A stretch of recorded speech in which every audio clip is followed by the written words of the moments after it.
From the more general data and key performance indicator overview, we now progress to the visualizations or views. The first one shows the overall trend analysis for Softbank's portfolio. We have the funded year and the stock price, and then we have a trend line which goes through and shows kind of all the data for all the funded companies and where their stock price is at. If we look at this trend line, we see about a 200% increase.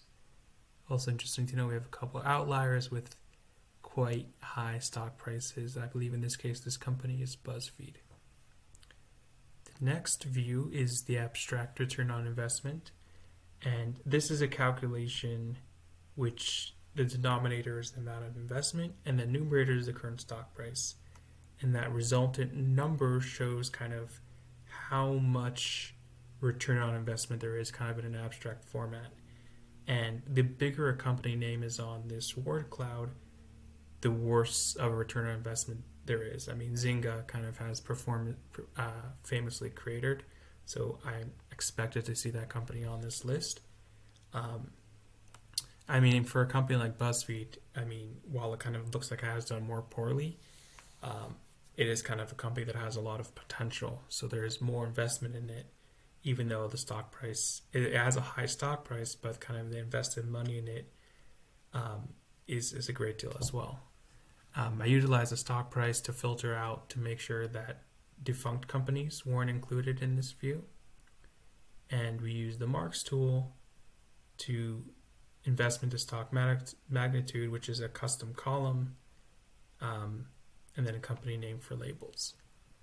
The next view is the active versus defunct. A custom column was used here as well, called number of defunct companies.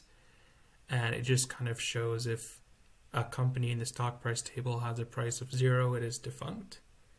Otherwise, it is active or acquired, and we see a majority of the companies are still active.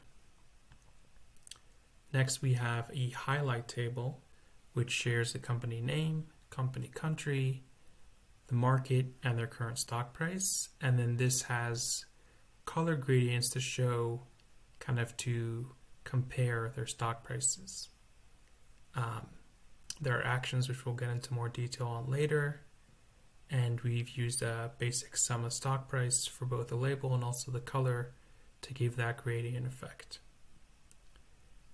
The next one is we have the company location. We use a count for how many companies are in that location, as well as colors and labels. I edited the data. I originally had company country code, like KOR for Korea, and I went in and changed that to be a full name to make it easier and more digestible. The last view we have is sectors, and this is a tree map that displays all the different sectors of their portfolio companies, using a color gradient scheme as well. So you both have size and color to denote the size of investment in a sector. Then we created a couple of dashboards. The first one is for the funding evaluation trend.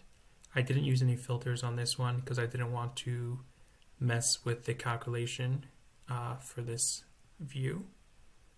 Then the other dashboard is both the word cloud and the global overview of active versus defunct.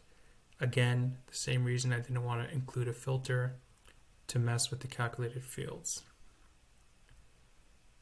Now next we have two dashboards, which one we have the highlight table and the bar chart, and the other one we have interactive sectors. Now I added a couple of filters in here, and I'll demonstrate them. We have, if we click on a country USA, the highlight table changes. If we click on a company, the bar chart changes, and within the sector, we click on, let's say, e-commerce. So this screen becomes e-commerce, and the previous dashboard, it shows us, we have one Chinese company and two companies in the USA. So it's really easy to kind of to get to that data. And by deselecting, everything returns to normal. And finally, we have the Softbank story. So I kind of progressed, starting with the macro, the overall kind of view, and as we mentioned earlier, a 200% gain in portfolio valuation. And Then I progress to what are the other macro factors, describing what the ROI calculation is, how the word cloud envisions that, showing the active versus defunct. Then we go into more detail into the micro, and we speak about how utilizing this dashboard you can zoom into location data and individual company data. And then kind of the final micro factor is the different diverse sectors. I think in conclusion, the data shown here shows that Softbank invests in a diverse amount of sectors, but not in a diverse amount of countries. And a lot of their companies have a trend of being acquired. There is risk, like when investing in any startup or any company, but I think Softbank's portfolio generates a healthy return on investment.